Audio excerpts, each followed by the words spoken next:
When it comes to teaching our children to read, we all want to get that right. I decided that in addition to creating a channel with episodes for children about learning to read and fun interactive activities, which I'm linking down below, so if you want full episodes about learning to read, go ahead and check that in the description. I really wanted to reach out to parents and families who are teaching their littles. When it comes to teaching our children their letter sounds, it is super important to get that right the first time. It can have such a huge impact on blending and learning to spell, because if we don't teach them how to correctly pronounce their letter sounds, that can lead to some problems when it comes to smoothly blending and correctly hearing sounds as they go to represent that on their paper in a written word. So I'm not here today, though, to lecture you on the importance of that. I've shared a little bit about that in other videos, shorts, on my TikTok, Instagram, all of my platforms. But today, I really want to give you some strategies that you can take back and really work with your child and have confidence, because that's what this is all about. So today, I'm going to give you 2 important ways to make sure that you are teaching your children their letter sounds correctly.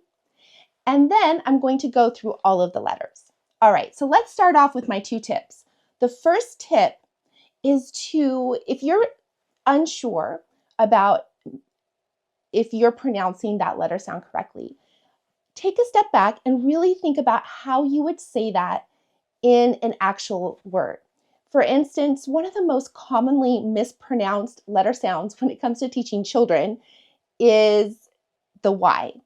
And I don't know what it is, but every time I talk about this, it gets a little controversial. For some people, it's, they learned it a certain way and they're very connected to the way they learned it. But as a former kindergarten teacher and having gone through phonological training, I taught in a district that was very, very strict on ensuring that we taught letter sounds correctly the first time.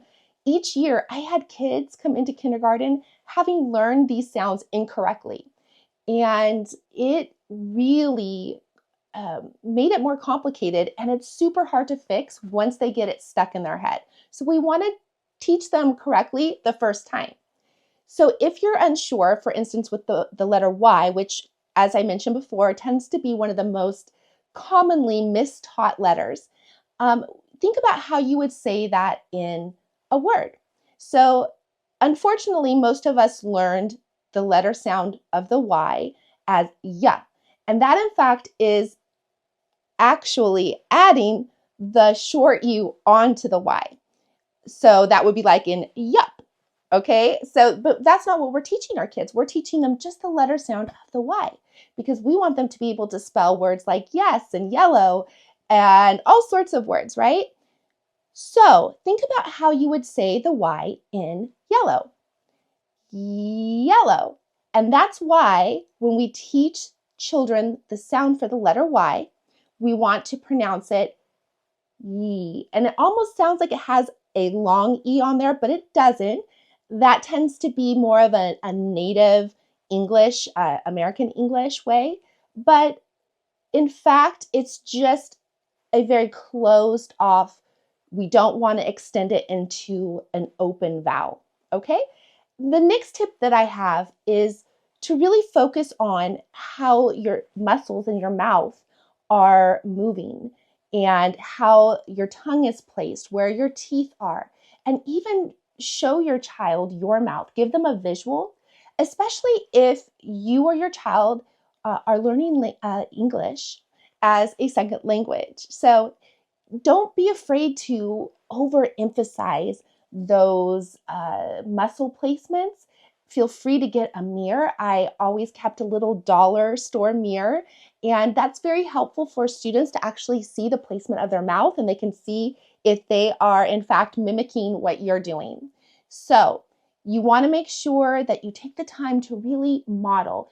We have a lot of good research that shows children learn to read and learn language best when they learn it from a real person. That's why such shows like Miss Rachel are very good for children for speech development, because you actually have a real person, which is also some of the inspiration for my channel, because there's so many reading channels out there that have cartoon characters or don't show a human face.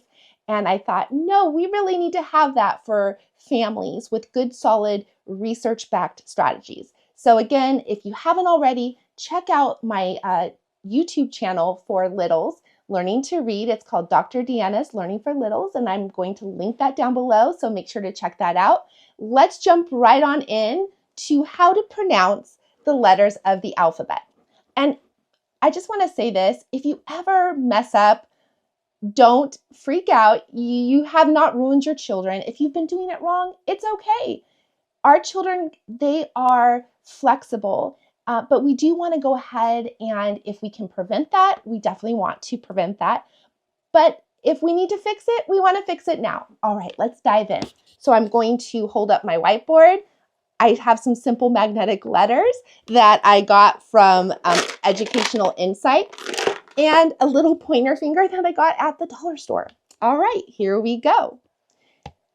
A, B, K, D, E, F.